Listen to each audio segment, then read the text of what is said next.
east side's own earthquake. It was barely felt outside of the Kirkland Woodinville area. But if you were sitting down in one of those communities, chances are you felt it like a big bang. King 5's Glenn Farley, live in the University of Washington Seismolab. Glenn, how serious was it, really? It's not real serious, and it is very interesting, though, and for some people is even fun. And depending on where you were or what you were doing, it felt like a truck driving by, somebody dropping a pole on the ground. There were all sorts of interpretations depending on where people are. But when the big one does hit, and it will hit, say the scientists, this gives them an insight into how the dirt, depending on where that dirt is on the east side, will behave.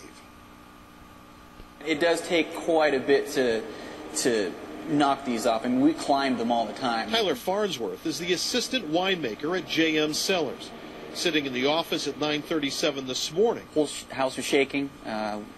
Pretty sure what it was at that point, and then it was done. I mean, it just completely stopped, and we came outside thinking there might be aftershocks. No aftershocks, but winery owner John Bigelow says it was enough to knock down this window screen. The barrels were fine. First thought to be a magnitude 3, later analysis backed it off to a 2.8. And it felt like a dinosaur had walked by. For Susan Huff, it's a Jurassic Park fishbowl moment in this Kirkland accounting office. Yeah, it was quite a ripple. It was really fun, just like Jurassic Park. Plenty of people filed felt reports with the Pacific Northwest Seismic Network at the University of Washington. The numbers came in by zip code, more than 110, and that was just in Kirkland, 300 overall. The blue areas where the shaking was felt. This will help us map out where there's going to be stronger and less strong shaking across the east side. For state seismologist John Vidali, this may be more of a roadmap for when a bigger quake hits. The scientists are having a hard time pinning down its exact location, which suggests this may be on a new fault. It doesn't give us a good clue what fault it's on. Now, more analysis is likely to come with this. The irony in all of this is John Bigelow at JM Cellars happened to be out shopping for earthquake insurance for his business, obviously not knowing this was coming. Live at the University of Washington, Glenn Farley, King 5 News. He's a wise man. Thank you very much, Glenn. Explosion-type noise heard in Rankin and Hinds counties, January 25, 2015, Rankin County.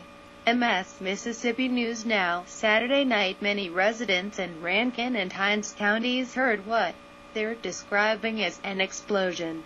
We contacted officials and were told by the Richland Police Department that they received a lot of calls Saturday night inquiring about the loud explosion-type noise. We were told officers searched several areas of the city and did not find what caused the loud sound. A resident on Low Circle in Richland said she heard the noise between 9 to 9:30 p.m. Saturday night. The resident said the noise sounded like thunder.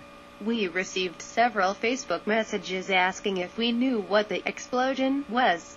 Some viewers said it shook their homes, and from comments the noise, whatever it was heard from Richland, Brandon, Pearl, Florence, Jackson, and Star. A viewer who called into our newsroom said her sister heard the sound and she lives in the Crossgates area of Brandon. The caller said her sister told her the noise sounded as loud as 5 or 6 transformers blowing. Our news crew searched several locations in the city of Richland, but was unable to locate evidence of an explosion.